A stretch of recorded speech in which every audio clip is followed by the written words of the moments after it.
all of a sudden, this guy comes around the corner and is like, what the F do you think you're doing?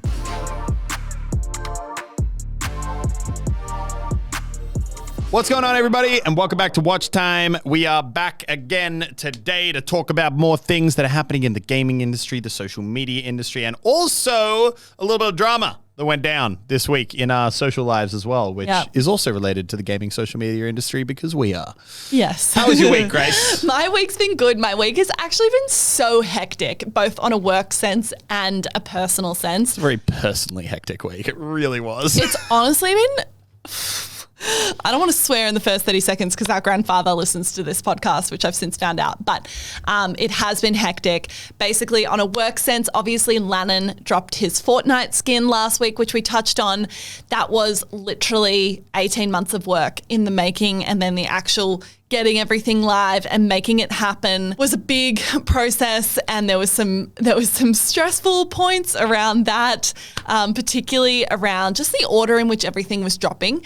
And you would think like these seem like simple issues, but they still caused issues, is the difference of time zones that we were in. And I remember, like I mentioned this to you last week, but basically Epic is obviously in North America. We are in Australia. There are servers all around the world, and the amount of moving pieces that there are around like the tournament start time and that sort of thing, making sure that we were able to hit prime time in the US and prime time in Australia. And there was some last minute things where we had the wrong time going up in the game, and that had to change. It was a little bit on, but that's okay. And Lana, the building internet went down as my Lannon went live showing his skin for the first time. Literally, as we were recording Watchtime last week, he was going live playing with his skin for the first time. And I think as we stopped recording, the internet in the building went down, which hasn't happened in like a year and a half. And it happened to go down day one of his skin release. We also have been working, I mentioned last week that we might drop an NFT this week after our big download on NFTs. And I'm super, super, super excited about the fact that we are going to be dropping an NFT. We're shamelessly jumping on the money train, people. We're absolutely jumping on the trend. But for me, it's so cool that like we're in a job where we're able to experiment with these things on the fly so quickly. So we're dropping an NFT with the boys, which is obviously the VR guys that we manage, Josh Dub, Mully, Eddie, Juicy, Narrator. What will that NFT be? You're going to have to wait and find out on Thursday. I think it will drop the day that this episode drops. And I think like if you watch the boys or you know anything about their content, it's like very cheeky, very memey, and this absolutely reflects that. So it's been quite a lot of team for the team. I mean, like I literally feel as though we've had to learn so much about NFTs purely over the last 2 weeks, but I think it will be really fun and I'm really excited about it. I was also moving home, which is super exciting. Literally for the last 3 years, guys, I have basically lived out of 2 suitcases. She's been a vagabond. I have been a bit of a vagabond. No one will take her. I haven't been in one place for more than 6 months, and pre-COVID it was because I was traveling a lot for work and that sort of thing. I finally got my own place. Renting a place in Tamarama. I'm literally so excited. You were renting a place in Tamarama, and then you were like, I'm just going to go on a quick trip over to LA, cue COVID pandemic. And then you're like, I'm just going to stay in Canada for a little bit. Because I'm going to be in Canada for a week until this all blows over, and then I'll fly home 8 months later. Literally. Finally flies home. Then you were living out of Lannon's basement, and now you finally got your own place. Yeah, I lived at your place for a little bit. Sorry, you lived at my place. Lannon's basement. It was everything. And I'm very grateful for how generous people have been, but I'm also so excited to have my own place. But anyway, it was a lot going on at the same time. And then we had Fresh's birthday on Friday night, which if you were on Twitter and you follow any of the groups, started really tame, started with a beautiful group dinner, but we're going to talk about where it ended later in the episode. Shiitake went down. That was insane. It was actually insane. Elliot, how was your week? My week was good. I beat my kill record in Fortnite today, so that's great. So, you know, it's a bit of cheeky free content right there. Congratulations. But no, I basically have just found out I'm great at Fortnite. So all of a sudden, I'm like top 500 in the world on the ranking leaderboard. So Is apparently I'm good now. You've just realized this? I played it as a job, but I was always bad. Suddenly figured it out. Happy for you. Yeah, but no, other than that, I think last week was just, like you said, a big week because we had Lockie come to town. Oh my gosh, that was so for the fun. weekend. And he was also involved in all the frivolities that happened. So it ended up just being quite a large weekend. Involving alcohol and drama. But before we get into the first topic. We're going to go to our questions of the week. Now, each week we're going to be reading questions that you guys leave as reviews on Apple Podcasts. So if you want us to answer your question or read out your comment, please go to Apple Podcasts and leave us a review, and it will be answered next week. You can also follow us on Twitter and we will answer questions from there as well. So question 1, Elliot, is do you think there will ever be a big competitor in video content against YouTube? And if so, do you think it will be similar to how Apple Podcasts slept on their podcast market share and have lost it to Spotify? Good question. I don't, at least not in a timeline with the content that I can envision. Mm-hmm. And don't get me wrong, I think there will be other video platforms that can definitely threaten them, whether or not they win or lose that. Stuff like TikTok, that's a video platform that threatens them. But I think the difference being is that Apple sleeping on podcasts was the reason Spotify, I think, has really been able to come back there a lot is, number one, Spotify was never not in the game. Spotify was always smaller than Apple, but they were always very much in the game. Also, it is a much newer industry. When things are newer, there's like a lot more fluctuation in market share. And then number 3, it's also a much simpler industry in a lot of ways relative to video content. Like the amount of technology and work and a billion different things that goes into the video VOD industry is insane. You've got algorithms, you've got like profiles, you've got accounts that Google's been building showing preferences over thousands of different topics. Yeah. It's pretty heavy and intense. And then also just the sheer infrastructure you need to then disseminate that volume of video and store that volume of video is crazy. One thing I always find interesting, because you never really get a sense of the back end of how Google works. Go and load up a really, really old random video that has almost no views on it. Notice how much longer it takes to start and load the video, like seconds, 10 seconds longer. Because you can just tell that Google has just yeeted that video into some no one's watching this vault, and they're like, technically we have to keep housing it on the platform because that's what we do, but they clearly have like different ways of storing VOD content, and they have a place that is like the video graveyard where clearly they are just dumping all the content no one watches, and then when they're like, oh crap, someone actually wants to check this out, they're like, yo, Job, where did we leave that thing? And they're like going back there and they're like trying to dig it out of the video pile. I've never noticed that. Yeah, I noticed that whenever I go and watch like a really random. Why are you doing that? I don't know. I can't think of the last time I did it, but I notice it every time. Okay, interesting. Yeah, I agree. I think the AI that's involved in YouTube's current algorithm has been learned over many years, and it would be quite hard for someone to come and compete with that in an immediate sense. And I think, there's no competitor at this stage that I could see totally competing with YouTube. But that said, I think there will be platforms that, look, to try and compete with YouTube on a holistic sense would be so ambitious that it was probably unrealistic at this point. But I think you are seeing platforms that are trying to compete with YouTube and still little pockets of market share.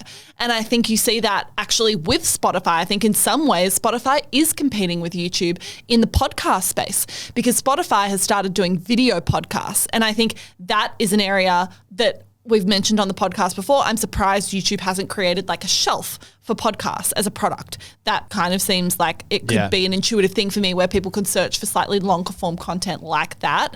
And people know of podcasts as a genre now, whereas Spotify has provided that really well. I do think I'm only thinking on this now. I do think there's an element of not diluting your product too much. Like I could see a scenario where YouTube just gets so messy and you've got shorts and then you've got stories and then you've got normal videos and then you've got YouTube movies and then you've got YouTube podcasts and YouTube music. And it's like, oh my God, like I think already with YouTube music, they realized that That never took off. That was a good service product. Like, that was a good product offering. It had all the music there like other things do, paid artists more, intertwined YouTube music videos better than anything else. Also, it came with like YouTube Premium, which gave you access to like no ads on YouTube at all, which is insane and my favorite such good subscription value. service. But it just didn't take off because it was too diluted. Yeah, that's a really good point. Yeah, but point taken that I agree. They probably could have jumped on it more. But anyway, I think that probably, for keeping the answers relatively short, I think that hopefully answers your question about why I personally don't think that they're totally alike scenarios.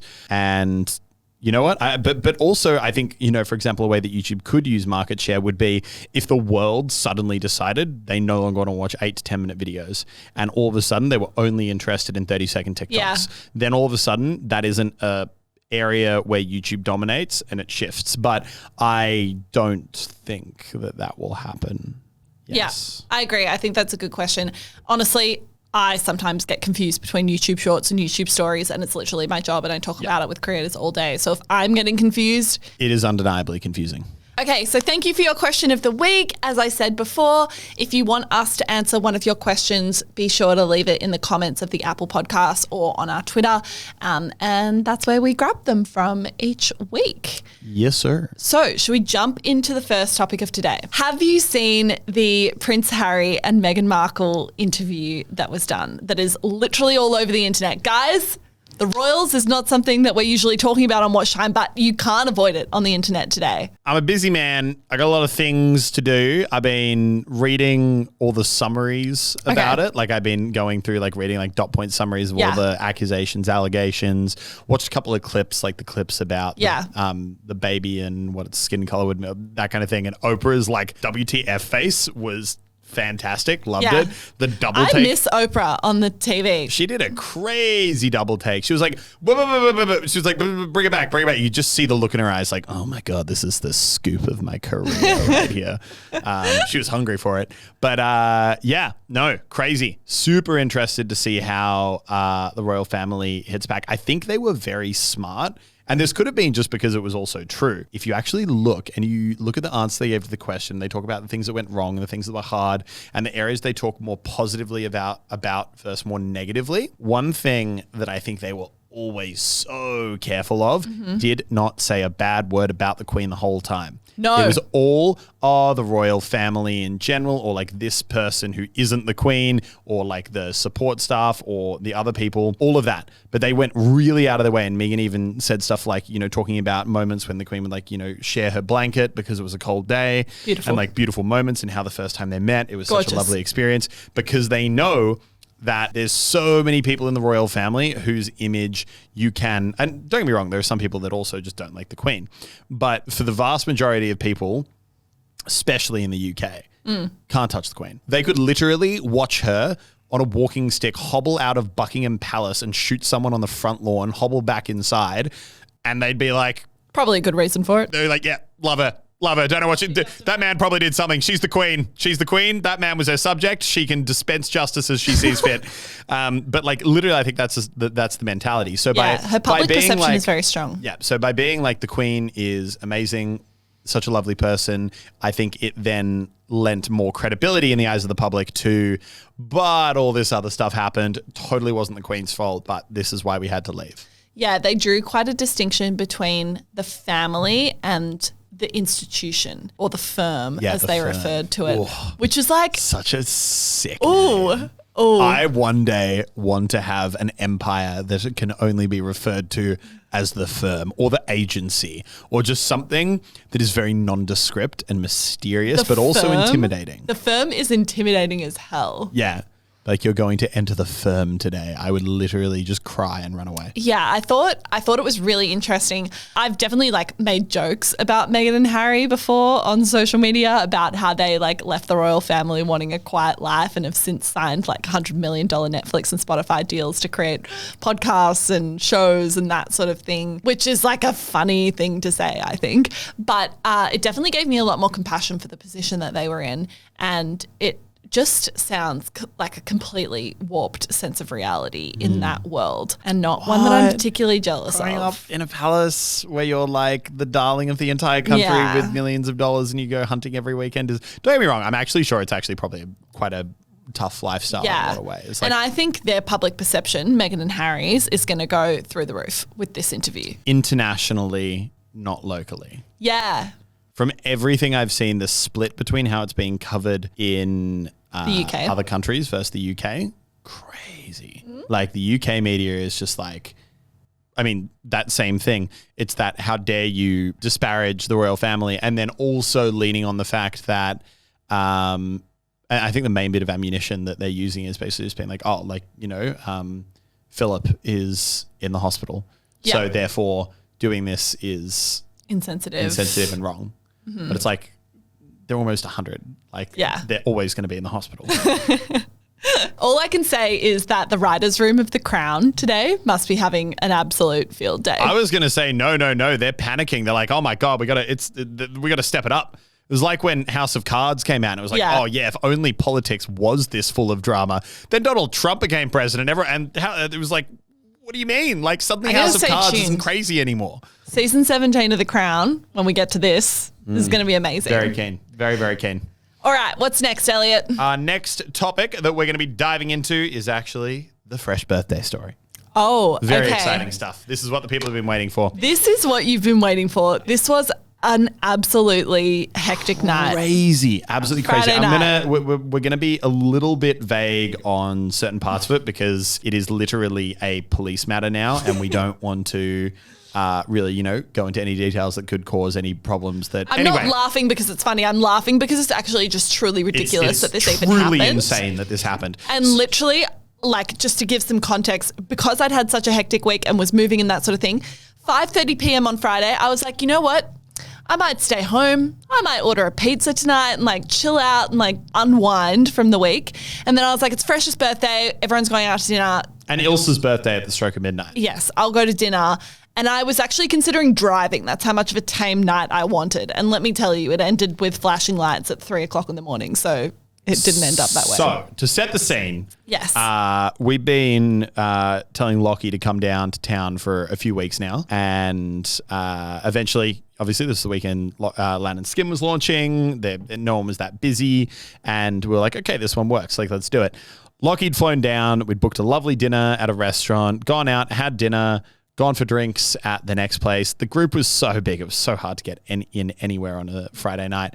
But it was like 12 to 15 of us. Yeah. Had drinks at another place. It's probably 11 o'clock, about 11:45. That place shuts. Like, okay, got to move on. So we go to a bowling alley. I will not name the bowling alley, but we decided to go to a bowling alley that was just nearby. And we're like, oh, that sounds great. And get some drinks from the bar. We can get a couple of bowling lanes and just go bowling. Sounds great. Our group was maybe 11, 12 people probably at this point. When we get to the bowling alley, they only have one lane available. Sucks, but we're like, you know what? We'll all team up, play. You're really wondering right now how this story about a lovely evening of bowling turns into flashing lights. But trust me, it really does get there. And also, I really do want to point out, everyone was pretty damn sober.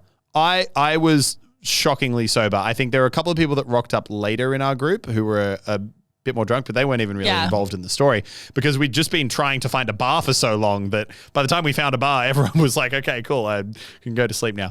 But anyway, got this lane, and then as we're kind of like all getting drinks at the bar, waiting for it to get set up, we've got one friend who is a bit of a jokester, and he sees the lane next to us has got someone sitting on the couch, just kind of waiting, and notices they're not actually bowling. So he goes up. He's like, oh, can I have a bowl while we wait for our lane? And the girl sitting down is like, yeah, absolutely. Like, go for it. Like, grab it. So he picks up the bowling ball. All of a sudden, this guy comes around the corner and is like, what the F do you think you're doing? Put that down. Like, the language and the aggression was incredible, insane. Nick immediately puts the ball down. He's like, I'm sorry. She said it was okay, and goes to sit down on the couch because their bowling alley, we basically have like a shared couch area. He sits down on the couch. The guy's like, and while you're at it, you can get the F off that couch and get out of here. And then It was very aggressive. It was immediate aggression, like crazy aggression. This guy had crazy in his eyes. Anyway, then everyone's like, okay, cool. We're just waiting for our lane to get set up properly. So we're all set up at the bar, like grabbing drinks and stuff. This guy marches over to the bar, like pulls Nick up. I didn't hear what got said at that point, but effectively, from what I heard later, he threatened to kill him unless he got out of there. And then Nick Like, literally... bro, just trying to have a bowl on a Friday night. Once again, our group moved away and was like, you need to calm down, dude. But anyway, de-escalated it. This guy went back, finished their bowling. At this point, we've now got our lane.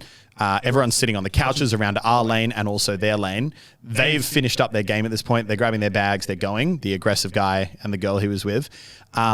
Fresh is just sitting on the couch. Yeah. Doing what Fresh does, which is looking like a stunned goldfish with a smile on his face, just looking around, just enjoying life. Yeah. Literally, he's like a harmless little puppy dog just sitting on a couch. He is a puppy sipping dog. on his little straw drink.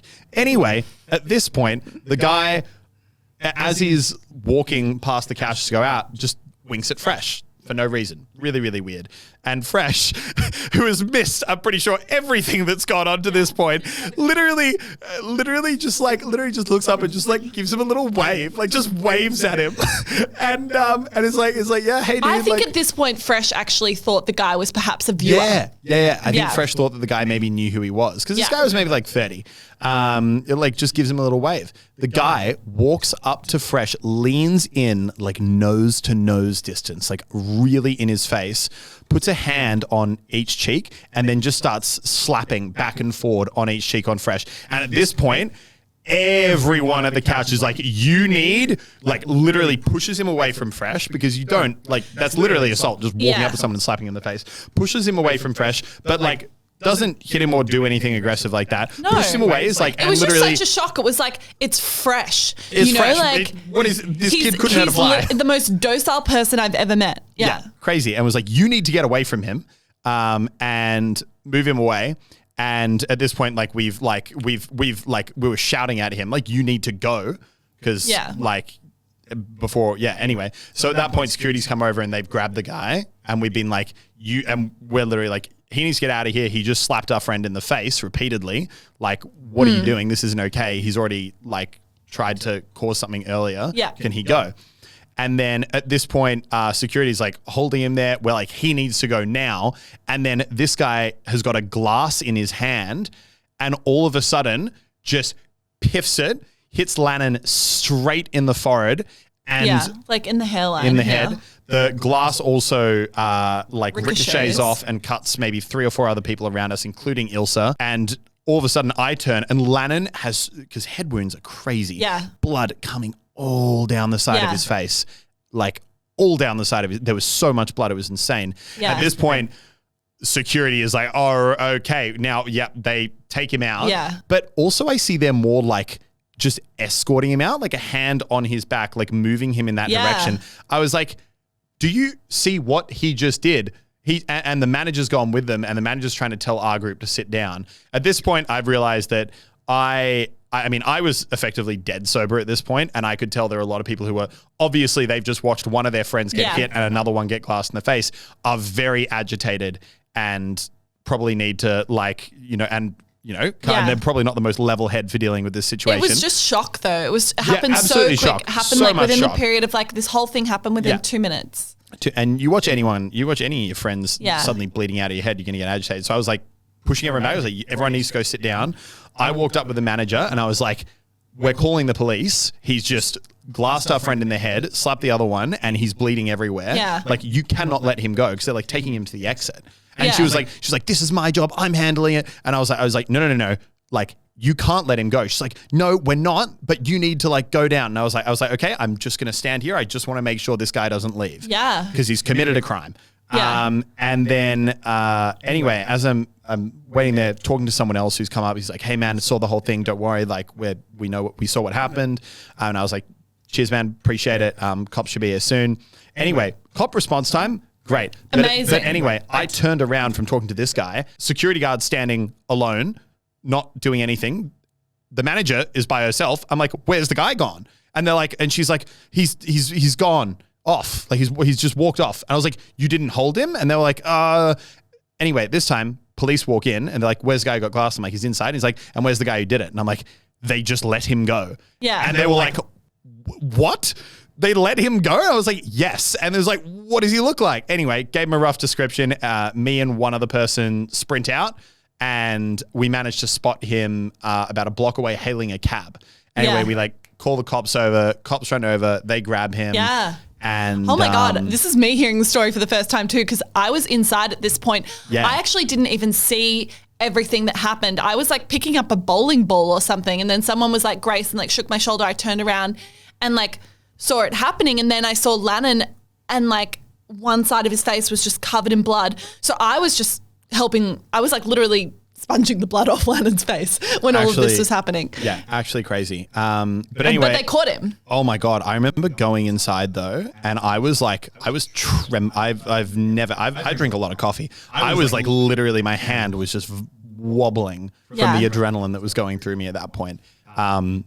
Because, you know, you see your friend get hurt. You see the guy who did it almost get away, chasing after someone with the police. Anyway, eventually they got the guy. I think they took him to the station. Then they came back in and spent the next literally 3 to 4 hours taking statements from all of us. Yeah. It was great. We literally had to just sit there for like 2 hours, which as should happen with any serious assault. They wrote down all our details for the people who were more like, at the forefront, like for Fresh, Lannon, the people who actually got assaulted. They took insanely comprehensive statements. Yeah. I reckon it was probably really a 2-minute impressed. incident. They were talking to them for probably 2 hours each, like crazy. Anyway, that Lannon's totally fine. Eventually this all probably happened about 12:15, about 2:30 a.m. was when we were probably leaving, and the medics came and kind of checked out Lannon and Ilsa, made sure they were all okay, and then everyone kind of went home for the night. Lannon's totally fine. Ilsa's totally fine. Everyone involved is totally fine. We don't know what happened yet with the other person involved. He'll be charged, I think. Yeah. And apparently we're chatting to the cops. If he has any priors, he'll go to jail. But luckily it was pretty clear cut who the aggressor and the non-aggressors in that scenario were. It was completely unprovoked. It's one of those stories that you tell though, right? And I almost am like, you almost feel defensive being like, no, like literally it wasn't like a two-sided back and forward where someone all of a sudden lost it. This guy had crazy in his eyes. Yeah. He was I will actually say he was the single most aggressive person I've ever seen from the moment that that a bowling ball in his lane got picked up because the other person said it was okay. He looked like he wanted to kill someone. And he told someone he was going to kill them. It was bizarre. It was like something really was clearly wrong. Also, just like side note, imagine being the girl on a date with him that night. Like, what? I actually felt really bad. I felt quite bad for her. So I was like, that is nuts. Like, I don't know if this guy's your boyfriend or like a first date, but like imagine. She's being like, her friend's like, no, you should go on a Tinder date. Come on, get back out there, girl. You got this. She's like, after 6 months, she's like, you know what? I'm going to do it. Goes out on a date. First thing that happens, she's like, uninstall Tinder. Everyone out here is crazy. Delete the app. Yeah. So anyway, that was the story of all that. And we'll keep you informed. Yeah. Let me tell you, ready for a low-key weekend this weekend. God. And then the next night, on a positive note, I took Lockie out for dinner, and we were just sitting down, and we look across from us, and there's Taika Waititi and Idris Elba and a bunch of other like big Hollywood Marvel actors. That is the coolest name. Taika Waititi. Like, say it again. Taika Waititi. But anyway, it was so funny because I was like, so for anyone who doesn't know, he directed Thor Ragnarok, also Jojo Rabbit. He's basically an incredible director. Don't feel bad if you don't know, because I actually didn't know either. Yeah, but he's one of those like cult directors that is very much a personality in his own. Anyway, we were sitting down at dinner. Lockie got to the bathroom. Lockie comes back and he's like, Elliot, as I was walking out, Taika Waititi went into the bathroom, and I was like, Lockie, I suddenly need to pee. Anyway, just casually walked to the bathroom, was just just peeing he was standing at a urinal, and then like he obviously was leaving at that point. And as the door opened, because I was like, I don't want this to be a weird, long, drawn out thing. Just turned around, I was like, hey man, I just wanted to say, Jojo Rabbit, incredible movie. Thanks for that. And he was like, oh, thank you, bro. And then he just walked out, and I was like, I have registered in his existence. I am part of his life. Because they've actually moved all Marvel production to Sydney for the next 5 years. Isn't that crazy? I'm down for that. I'm Robert Downey Jr. low-key down for Watch that. out, because I'll be at a urinal next to you soon. Chris Hemsworth? That sounds so weird. That does sound very weird. To clarify, yeah, anyway. Anyway. Alrighty. And did we have one last topic? Last topic. I think we're going to talk about David's disposable. Guys, you give us shit for talking about David on every episode, but like, it's honestly, actually, in terms of like drama that I care about, but also drama that also ties into business, which I feel like is kind of where we sit. It's pretty bang on. So as we've spoken about in the last couple of weeks, he's dropping his new app, Dispo, which has taken on a lot of funding over the last few months and is rumored to be worth anywhere between 100 to 200 million, which do is that what you will. Valuations are crazy. But basically, he has released a early version of the app, and it's receiving quite negative reviews online. It's really interesting actually to look at this because Jack, our editor and producer, linked me this and was like, this is what you should talk about on Watchtime, like Dispo receiving bad reviews. And so I Googled Dispo on the news app on Google, and it's insane the kind of PR that they're doing for this app. The New York Times, like TechCrunch, Vogue, like every top publication is covering Dispo and giving it overwhelmingly positive. They're saying, is this the new Instagram? Is this like the anti-Instagram? Is this like the new social media of the future? It's like very ambitious and very positive, and almost to a point where I'm not sure. It seems a little too optimistic for me in a realistic world of what it takes to make a social media app. But then the actual reviews on the app itself are not very positive. But I think to put that more down to media is like hype is what makes successful media. Like if you put out an article being like another generic photo app has been released, who's going to click that? If you put an article saying the next Instagram is this the next Instagram? The next Instagram has arrived. That is going to get clicks. Yeah. So personally, I was like, oh, I really want to try out the app before this episode. Same. Give it a go, like see if I like it or not. Downloaded it. Literally does not work. No. I tried to log in with my phone number 7 times. It didn't do anything. Sent me the code that I needed to verify my phone number. 15 minutes later, I entered the code and then it was like something went wrong. So I was like, okay, tried logging in with Apple. That flat didn't work. So long story short, I also, not a great first impression. Yeah, I also tried to download it. I was able to log in. I think because I'd had the previous version of the app when it was called Disposable, it did allow me to log in, but it's not working for me in my ability to see anyone else's roles or actually be able to get any notifications or even actually to be able to post photos or pick whether I want them to be public or private. So it's tough because when Jack posted this and was like, oh, it's receiving negative reviews, which from the user perspective it is, and a lot of people saying it's quite buggy, I was like, I want to be able to validate this myself and have my own perspective. I feel like I can't even give an accurate perspective because the app isn't even working for me. No, but in terms of when you were going to like ride a wave of someone's popularity to launch a new app, now is not the best time with David because he's got a few skeletons coming out. He really does. Where is this all coming from? And I feel like it's all coming at once. I think it's just all coming out of ex-Vlog Squad members. I think, look, I mean, I think at the end of the day, personally, he has enough goodwill and he does enough genuinely good stuff as well that I think his best move would just be to come out and be like, because not to underplay what he did as being not bad, not serious, because I do think tricking someone into making out with someone that they don't think they are is bad. Which is what he's been accused of. Yeah, and people have, well, I mean, there's literal video of it. People have put out videos being like, oh, but the guy consented to the second one and then another one sort of consented in a weird way. Doesn't change the fact that it didn't for the first one.